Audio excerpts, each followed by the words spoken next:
Hola amigos, ¿cómo están? Les habla Nathan Pincheira, economista jefe de Finsa, y les doy la bienvenida a nuestro podcast semanal. Durante esta semana nos interesa conversar un poco lo que se viene hacia adelante, ¿no? Vamos a comenzar ya una semana digamos, de entrega de cifras, de datos, ¿no? Tanto los datos de actividad del mes de agosto como, eventualmente también los datos de inflación del mes de septiembre. Y en este sentido nos hemos querido detener y dedicar un capítulo a esto porque es bastante posible de que tanto los datos de actividad como de inflación se vengan, entre comillas, algo mejores de lo que habíamos visto previamente, o anticipando quizás, o lo que el mercado podría anticipar como una recuperación un poco más rápida. ¿Por qué? Principalmente porque en agosto, recordemos, se vivieron, ¿no?, los efectos en actividad del primer retiro de los fondos de la AFP, este 10%, ¿no?, que se permitió retirar. Eso también podría haber afectado, por supuesto, los datos de septiembre. Y por el lado de los precios, en septiembre también hemos observado alguna serie de aumentos que no necesariamente estábamos esperando previos, ¿no?, a ir recolectando los datos. Nuestra posición o nuestra opinión es que, antes de ir al detalle, es que todo esto va a ser relativamente transitorio, por lo tanto no hay que ni ilusionarse por una mejora sustancial de los datos de actividad, ni tampoco hay que asustarse por un incremento relevante de los datos inflacionarios. Pero vamos por parte. En actividad, como ya comenté, agosto debería representar una mejora sustantiva, ¿no?, respecto a lo que veníamos viendo los meses anteriores, incluso considerando de que desde junio en adelante los datos han mostrado una recuperación, en contraste de lo que había sido marzo, abril y mayo, ¿no?, en los momentos quizás más álgidos de la pandemia que actualmente estamos experimentando. Adicionalmente, se vería favorecido por las medidas de desconfinamiento algo más avanzadas, particularmente dentro de la capital, que podrían haber permitido que algunos sectores reversaran en algo los malos datos que habían vivido durante los meses anteriores. Y aquí probablemente, el sector de construcción y el sector de manufacturas dejen de ser los mayores contribuyentes, ¿no?, en términos negativos en este caso, el IMASEC. Sumado, en el tema del sector comercio, por supuesto, la actividad dentro de los supermercados, ¿no?, ligada a este retiro del 10% de los fondos, que también podría, insisto, como dije anteriormente, tener impactos positivos hacia septiembre y, por supuesto, algo también de rezago en lo que queda del año.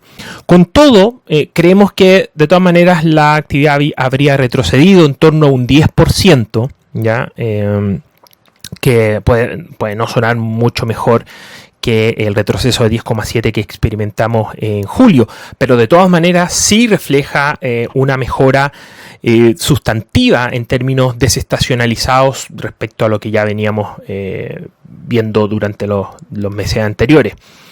Nuestra, de todas maneras, nota de cautela viene principalmente porque estos efectos, ¿no?, particularmente los ligados a las mejoras en comercio, serían bastante transitorios, no generarían un efecto puntual, un efecto permanente en lo que resta del año. Por lo tanto, no descartamos que ya, por ejemplo, desde octubre, ¿no?, evidentemente aquella velocidad de recuperación vaya disminuyendo y tenga mucho más que ver, ¿no?, con los estructurales que está hoy día experimentando la economía, con una debilidad que continuaría desde el lado del consumo, dado los incrementos que hemos visto o el empeoramiento que hemos observado en el mercado laboral. De hecho, la próxima semana recibimos datos de empleo por parte del INE, y es bastante posible que, sin necesariamente ver un empeoramiento respecto al trimestre móvil anterior en el mercado del trabajo, sí pudiésemos ver un alza bastante importante de la tasa de desempleo, producto de la metodología, ¿no? Muchas de las personas que habían perdido el trabajo no estaban siendo consideradas como desempleadas porque no estaban buscando trabajo, ¿no? Y debido a las razones de cuarentena, ¿no? Pero una vez que los desconfinamientos empiezan a hacerse más generalizados, esa persona que ya había perdido el trabajo y que no estaba buscando, bueno, puede salir activamente a buscar. Por lo tanto, al responder la encuesta, ahora sí es considerada desempleada y entra en el cálculo o en el ratio de desempleo. O sea, si se fijan, no cambia mucho la situación en general. Esa persona sigue siendo desempleada, pero al responder la pregunta de si está buscando trabajo, dice que sí, en vez de antes que decía que no porque estaba en cuarentena. Bueno, eso tiene impacto en la tasa de desempleo, por lo tanto no descartamos que ese indicador puntualmente tenga un salto bastante importante en el trimestre móvil terminado, en este caso en agosto. Por otro lado, ¿no? Esto ya ligado a la actividad, ¿no? Pero por otro lado, en términos de los precios, hemos visto que el mes de septiembre se ha vuelto a comportar como los septiembres típicos, ¿no? En los que uno observaba incrementos importantes en la división de alimentos, en los que además se veían mayores precios en la división de transporte, etcétera. Eso durante el año 2019, durante el año 2018, la verdad es que no estuvo presente. Fue bastante sorprendente lo que ocurría con, no sé, precios de las carnes cayendo, precios de las verduras disminuyendo en aquellas oportunidades, quizás por mayor competencia, quizás por guerra de precios por parte, no sé, de los supermercados, etcétera. Fue mucho lo que en ese momento se debatía. Sin embargo, ahora en esta inusual celebración de fiestas patrias, hemos visto, tomando los precios, que ha habido incremento en los valores de la carne, que ha habido un aumento bastante sustancial y explosivo del precio de particularmente las verduras, lo cual estaría presionando un poco más los precios de estas divisiones para este mes en particular.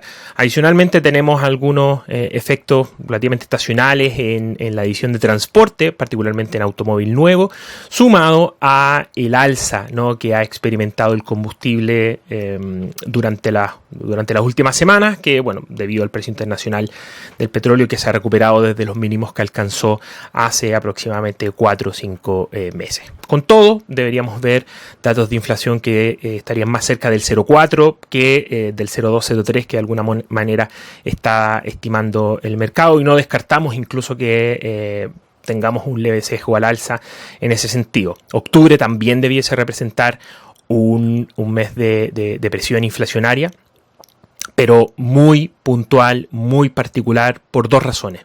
Primero, porque va a continuar o ha continuado el incremento del precio de los combustibles, por lo tanto eso seguiría incidiendo de forma acotada. Recordemos que actúa el MEPCO, ¿no?, también en esa alza que es contenida. Pero por otro lado tenemos una situación de impuestos, ¿no? Recordemos que en abril se suspendió el cobro del impuesto de timbres y estampilla, una de las medidas aplicadas por el gobierno producto de la crisis de la pandemia. Bueno, eso duraba 6 meses, por lo tanto en octubre vuelve a cobrarse, y eso tiene un impacto en la división 12, ¿no? Particularmente en el producto de gasto financiero. Con todo, ¿no?, tendríamos una inflación en ese mes que estamos proyectando en torno a 0,3. Entonces, si se fijan, en 2 meses vamos a tener sumados 0,7 puntos porcentuales, que es muchísimo más de lo que hemos visto durante todos los últimos meses, ¿no? Y en ese sentido podría haber algún susto por parte del mercado de que en realidad toda la batería de políticas expansivas, tanto de lo fiscal como de lo monetario, tendría un impacto dentro de los precios. Sin embargo, insistimos, aquello sería solamente temporal, no tendría efectos permanentes, porque básicamente la gran caída de la demanda, ¿no?, a nivel agregado, más que superaría todos los efectos posibles de también ciertas restricciones por parte de la oferta. Eso no solamente está ocurriendo a nivel nacional, sino es una tendencia que hemos visto a nivel global, ¿no? De hecho, hay algunos papers que en ese sentido, con datos más recientes, principalmente, por ejemplo, en la eurozona y también en algunos datos de Estados Unidos, también lo muestran en esa línea. Así que eso es lo que queríamos comentar con ustedes. Recuerden estar atentos entonces a la publicación de estos datos, a no sobrereaccionar ni de forma positiva ni asustarse por el tema de los precios. Creemos que aquello va a retornar a lo que hoy día estructuralmente más estamos viendo en una economía en recesión, atacada por la pandemia, que esperemos por supuesto que ya se vaya solucionando pronto. Nosotros tenemos dentro de nuestro escenario que eso ocurriría básicamente por la distribución de una vacuna en algún momento del primer semestre del año 2021. Por supuesto que todos esperamos que eso sea más temprano que tarde. Les recordamos que nuestra compañía Finsa sigue operando de manera remota, ya de hecho a puertas de que algunos de nuestros servicios vuelvan a activarse de manera más en nuestras oficinas. Sin embargo, no queremos exponer a nuestros clientes, ¿no? ni a aquellos que necesiten alguno de nuestros servicios. Entonces, nuestra página web www.finsa.cl está completamente disponible para lo que ustedes necesiten. También nuestros ejecutivos están operando de manera remota, también atendiendo sus necesidades. Recuerden que durante el último tiempo hemos estado realizando una serie de webinars bastante interesantes, tanto de lo coyuntural, ¿no?, de lo político y también de algunos temas de interés históricos, como por ejemplo nuestra serie referida a mujeres que han marcado o mujeres importantes durante el siglo XXI. Con eso quería terminar. Recuerden, les habló Nathan Pincheira, economista jefe de Finsa. Que tengan un excelente fin de semana. Chao.